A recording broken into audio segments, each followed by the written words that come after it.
கற்பூரத்தை முதல்ல எதுக்காக சார் ஏற்றணும் அப்படிங்கிற ஒரு கொஸ்டினுக்கான விடையும் பார்த்துடலாமே. எதுக்காக கற்பூரத்தை ஏற்றணும்னு சொன்னால், அதை ஏற்றி அந்த ஜோதி ஒளியிலே நாம் இறைவனினுடைய திருமுகத்தை தரிசிக்க வேண்டும், அதே போல திருப்பாதங்களையும் தரிசிக்க வேண்டும்ங்கிறார். அதனால்தான் அர்ச்சகர் பார்த்தோம்னா அந்த பாதாதி கேச பரியந்தம்னு சொல்லுவார். பாதத்திலிருந்து தலை முடி வரை அந்த கேசம் வரை அப்படியே அப்படி ஃபுல்லாக அப்படி காமிப்பார், பார்த்துருக்கேல. அந்த மாதிரி இறைவனை முழுக்க முழுக்க தரிசிக்க வேண்டும்ங்கிறாளை தவிர அங்கே கொண்டு போய் கீழேயே ஏற்றி வச்சுடுன்னு சொல்லலை. அப்படி ஏற்றவே கூடாது. இறைவனுக்கு நைவேத்தியத்தினை செய்துவிட்டு அதனை தொடர்ந்து நைவேத்தியம் முடிஞ்ச உடனேயே தாம்பூலம் என்கின்ற ஒரு விஷயத்தையும் சமர்ப்பணம் செய்வார்கள்.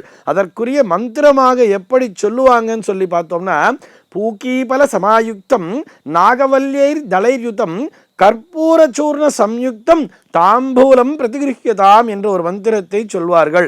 எப்படி?